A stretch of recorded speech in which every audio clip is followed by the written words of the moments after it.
mes chers, bien le bonjour à vous et bienvenue sur ma chaîne pour votre lecture intuitive de ce mois de juillet 2024. J'espère que vous allez tous très très bien.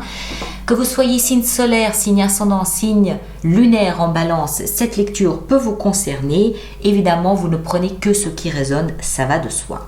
Alors, arcane majeur, on a au cœur de votre lecture ici l'empereur. On a dans votre vie sentimentale et amoureuse la grande prêtresse. Et en fin de mois, on a le magicien. Superbe. Ça me plaît. Bâton, coupe, bâton, épée, bâton. Voilà. Il n'y a pas de denier. Donc, a priori, pas trop de questions de valeur ou d'argent ou de patrimoine ou de choses comme ça. On va voir. On va entrer dedans. J'ai plus l'impression qu'il s'agit de questionnement. Mais on va voir. On va entrer dedans. L'énergie de l'extérieur qui vous influence et vous impacte ce mois de juillet, c'est le monde. Le monde, cette carte-là, c'est la dernière carte du jeu du tarot. Donc, il y a une notion de dernière étape, il y a une notion d'ultime phase, il y a une notion de dernière marche. D'accord? Il y a quelque chose qui se clôt ce mois de juillet, tout simplement parce que c'est arrivé à son terme. Automatiquement, au mois d'août, vous allez commencer un nouveau cycle et je pense que le magicien ici, qui lui porte le chiffre 1, il prépare, à la fin du mois de juillet, il prépare cette passation et il vous aide à entrer dans ce mois d'août qui représente effectivement un nouveau cycle pour vous. D'accord? Mais c'est une fin... Il faut comprendre que ce n'est pas quelque chose de dramatique ou de traumatisant, c'est tout simplement naturellement la fin de quelque chose. Un peu comme les vacances, il y a un moment donné, on arrive à la fin des vacances, c'est comme ça, et on sait que tout de suite derrière, on commence une nouvelle phase, un nouveau quelque chose. Donc c'est un petit peu ce qui se profile ici pour vous, et vous avez tout ce mois de juillet pour vous préparer, pour amortir cette fin naturelle de quelque chose. Vous, votre énergie... elle est au roi de bâton et à la 7 de coupe. Vous êtes balance, signe d'air, donc d'épée. Les bâtons représentent le feu, les personnes de signe de feu, lion, bélier, sagittaire, et les coupes, les personnes de signe d'eau, cancer, poisson, scorpion. Donc rien à voir avec vous. Vous êtes donc habité par des énergies qui ne sont pas forcément naturelles pour vous, d'accord ? Le roi de bâton nous parle d'une énergie, alors ça peut être vous, ça peut être quelqu'un d'autre qui est très proche de vous, mais moi je pense que c'est vous. Une énergie très, j'ai envie de dire masculine, entrepreneur, déterminée, positive, flamboyante, chaude, chaleureuse. Hein, si vous voyez ce que je veux dire. Le roi, c'est forcément par définition quelqu'un qui a de l'expérience, qui a du vécu. Il sait ce qu'il fait, il sait ce qu'il veut. Le bâton lui confère cette flamboyance, ce rayonnement. D'accord? Donc moi, je pense que c'est vous. Et à côté de ça, on a la 7 de coupe qui, elle, nous explique que vous êtes face à un choix. Vous êtes face à un choix. Seulement, le problème, c'est que si vous écoutez votre cœur, vous avez peur de faire un mauvais choix parce que parmi les choix que vous avez, il y en a qui sont bons, il y en a qui sont moins bons. Si vous écoutez votre raison, c'est pareil, il y a des choix que vous auriez peut-être peur de faire et on comprend en fait qu'il faut faire un choix qui est plutôt peut-être instinctif, mais en même temps vous avez ce rayonnement qui va vous peut-être influencer votre choix, qui va vous impacter dans votre façon de choisir une de ces coupes. Il y a une option qui est là sous vos yeux, une option émotionnelle, quelque chose que vous aimeriez. Hein, ça peut être n'importe quoi, ça peut être un nouveau logement, ça peut être de nouveaux amis, ça peut être n'importe quoi ça peut être. Et on comprend que vous essayez de garder la face avec votre énergie de roi de bâton, mais en même temps vous n'avez aucune idée du choix que vous devez faire. Vous hésitez et de l'autre côté vous montrez une image de quelqu'un qui bougez pas, moi je sais, je connais, j'ai de l'expérience. C'est un peu ambigu. D'accord? Vous ne montrez pas complètement ce que vous ressentez, vous essayez d'emballer peut-être un petit peu le cadeau. On continue. Ce que vous aimeriez le plus, c'est la reine de bâton, qui est quand même juste le partenaire idéal du roi de bâton. La reine de bâton, c'est le pendant féminin. C'est tout ce qui... Alors, c'est le principe féminin par excellence. Douceur, empathie, chaleur, je protège le plus vulnérable, il y a la sensibilité, il y a voilà, le principe féminin par excellence. Et la reine de bâton a cette particularité aussi avec son bâton qu'elle aime être vue. Elle aime, il y a quelque chose entre ce couple ici, dans votre énergie et ce que vous aimeriez le plus, qui nous explique que vous aimeriez être remarqué ce mois de juillet. Pour X raisons. Peut-être parce que c'est la fin d'une façon d'être et que vous êtes en train d'amorcer une nouvelle façon d'être, mais où vous avez fait quelque chose ou pour des raisons professionnelles, je ne sais pas. Il y a une envie, il y a un besoin d'être remarqué. Que l'on constate que vous êtes là, que vous avez de la fougue, que vous avez de l'énergie, que vous êtes quelqu'un qui a un peu, ne serait-ce que par l'image, réussi. D'accord ? Il y a quelque chose comme ça. Ce qui va vous aider ce mois de juillet dans cette démarche, c'est l'empereur. L'empereur, arcane majeur. Il est un cran au-dessus du roi de bâton.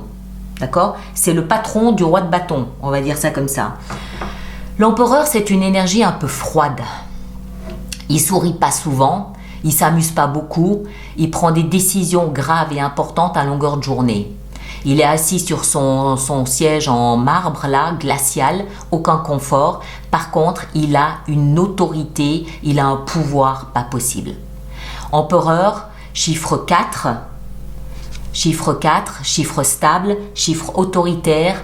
Mais bon voilà, c'est ce qui va donc dans la position de ce qui va vous aider, c'est d'être carré, d'accord ? D'être carré, d'être autoritaire, de savoir ce que vous voulez et d'imposer ce que vous voulez. Point. D'accord ? Le défi à relever, c'est la 3 de coupe. Alors, la 3 de coupe, elle est complètement à l'opposé de l'empereur. C'est la joie de vivre. C'est l'amusement, c'est les bons moments, c'est je fête la vie avec mes amis, avec mes copines ou les copains, on passe des bons moments, on célèbre, on s'amuse, on rigole, on échange. C'est le cœur qui exulte, qui exhale la bonne humeur, la joie de vivre et les bons moments. Et vous avez ça dans le défi. Alors moi, ce que je comprends, c'est que ce mois de juillet, il risque d'être un peu sérieux. Surtout avec l'empereur ici, il y a un choix, vous devez vous positionner par rapport à quelque chose, vous essayez de montrer une image de vous, de quelqu'un qui sait ce qu'il veut, de quelqu'un qui avance, de quelqu'un qui a peut-être aussi un peu réussi, et en même temps, le défi, c'est peut-être, soit de ne pas trop passer de temps à vous amuser, soit au contraire d'apporter un petit peu de douceur et de joie de vivre dans votre mois de juillet. Ok ? On continue. Vie sentimentale, bon, on a un autre arcane majeur, la grande prêtresse. La grande prêtresse, elle parle de tout ce qui est caché. Ça ne veut pas dire qu'il y a tromperie, c'est pas ça. Elle est mystique, elle est tout ce qui est inexpliqué, elle est intuitive. Elle est méditation, médiumnité, spiritualité, elle connaît la vérité parce qu'elle est connectée à la vérité en permanence. Donc, dans une vie sentimentale, voilà, je ne sais pas trop ce que ça vient faire là-dedans. Si ce n'est que vous pourriez peut-être rencontrer quelqu'un dans un congrès ou à une réunion de médium ou tout spirituel ou dans un contexte spirituel, c'est pas impossible. Ou alors, vous avez peut-être aussi dans votre vie sentimentale beaucoup d'intuition, beaucoup de ressentis. C'est pas des émotions, c'est des ressentis, c'est des vérités qui sont à l'intérieur de vous et qui remontent jusqu'au cerveau pour que vous en preniez conscience. C'est très mystique. Donc, soit il y a des rencontres qui se font dans ce cadre-là, soit vous avez beaucoup de vérités qui émergent et qui vous permettent peut-être d'évoluer dans votre vie sentimentale à ce niveau-là. Vie professionnelle, on a une autre reine, la reine d'épée cette fois-ci. Vous avez pas mal d'énergie féminine quand même, la grande prêtresse, la reine de bâton, la reine d'épée. Donc beaucoup de sensibilité peut-être ce mois de juillet. La reine d'épée, alors dans la vie professionnelle c'est pas mal. Pourquoi ? D'abord parce que c'est une épée, c'est votre domaine, c'est la communication.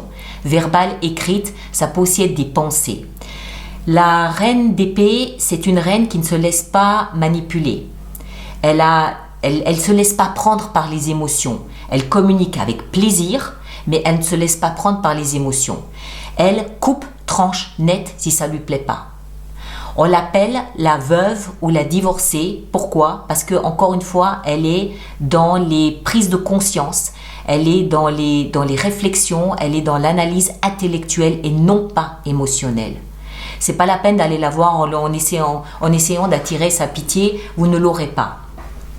Donc vous, dans la vie professionnelle, soit il y a beaucoup de travail de communication qui est à opérer ce mois de juillet, soit vous avez peut-être des décisions à prendre et ces décisions que vous avez à prendre, vous les prendrez de manière factuelle. D'accord? Pas d'émotion. C'est quels sont les faits, ils sont là, ça me plaît pas, voilà ma décision, point. Au niveau intérieur, on a la 2 de bâton. 2 de bâton au niveau intérieur, ça nous explique ici que vous êtes peut-être en recherche de perspective. Il y a un choix à faire et vous ne savez pas trop lequel faire. Il y a un chemin peut-être nouveau à prendre et vous ne savez pas s'il faut aller à gauche ou s'il faut aller à droite. Il y a un manque de vision sur peut-être l'avenir. Il y a un manque de perspective. Donc, on va laisser passer ce mois de juillet. Tranquillement, prenez votre temps, il n'y a pas de précipitation, on est à la fin de quelque chose, ne l'oubliez pas. Et puis peut-être qu'à la fin du mois, le magicien peut lui vous aider à faire un choix, peut vous aider à y voir plus clair et à prendre le chemin de droite ou le chemin de gauche. Ça peut toucher tous les domaines, vous le placez en fonction de ce que vous vivez. Mais le magicien, arcane majeur, chiffre 1, nouveau départ. Et le magicien, lui, il a surtout tous les outils pour faire de sa vie ce qu'il veut en faire. Donc c'est plutôt de bon augure que vous ayez le magicien en fin de mois parce que ça nous explique que vous n'allez pas rester bloqué, que au contraire, le mois de juillet pour moi, il faut vraiment le laisser se dérouler doucement, pas trop d'émotions. Regardez ce qui se passe, analysez ce qui se passe et en fin de mois, c'est là où vous aurez mis de côté les outils et les arguments nécessaires pour développer votre vie comme vous souhaitez la développer et on le verra probablement au mois d'août. D'accord ? Voilà mes chers, alors on va préparer avec tout ça notre extension. Donc je rappelle pour tous ceux pour qui cette lecture fait résonance qu'il existe une extension, un approfondissement de cette lecture qui est dans la boutique alice-nicolas.com et tous ceux qui vont régulièrement acheter des extensions, je vous rappelle que nous avons mis en place un programme d'abonnement, un programme d'abonnement aux extensions de 3 mois, de 6 mois ou de 12 mois est nettement plus avantageux pour vous et toutes les informations concernant les abonnements se trouvent dans la rubrique abonnement du site internet. Ici en haut, votre énergie, on a la 6 d'épée. Ok. Ce que vous désirez le plus avec la reine de bâton, nous avons la lune, des émotions. L'empereur au cœur de votre lecture, ce qui va vous aider, la grande prêtresse, la même que vous avez dans votre vie sentimentale. Peut-être que vous allez vous pencher du côté spirituel ce mois-ci, c'est pas impossible. Hein. La 3 de coupe dans le défi, on a l'impératrice, encore un arcane majeur. Vous avez 3 arcanes majeurs ici. Hein. Dans votre vie sentimentale avec la grande prêtresse, la 7 de denier, ok, très bien, rien contre ça. La reine d'épée dans votre vie professionnelle, on a le valet d'épée, excellent, ça me plaît. La 2 de bâton dans votre vie intérieure, nous avons le chevalier de denier, on prend son temps. Et en fin de mois, le magicien, lui, il nous apporte le roi de coupe, excellent, ça me plaît. Là, les émotions, là, vous allez pouvoir les dévorer sans problème. Voilà mes chers, alors merci de partager, de liker et de laisser vos commentaires pour les autres personnes du signe de la balance. Allez voir votre signe ascendant, votre signe lunaire si ce n'est pas balance et vous faites une synthèse des 3 lectures, vous aurez quelque chose de plus personnalisé. Ceux qui me rejoignent pour l'extension, le lien est là-dessous dans la boîte de dialogue et les autres, on se retrouve au mois d'août. Prenez grand soin de vous et à très bientôt, merci beaucoup.